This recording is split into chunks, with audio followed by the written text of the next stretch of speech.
পঞ্জাব পূজাব সব এসে, এটা তো মন্দির নাকি? কিছু টাকা দাও না গো।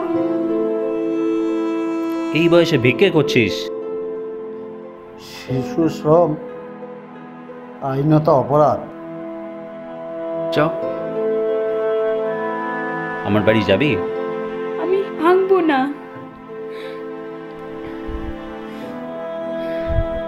রাখ, ভালোভাবে থাকবে। হ্যাঁ, চলি চলি।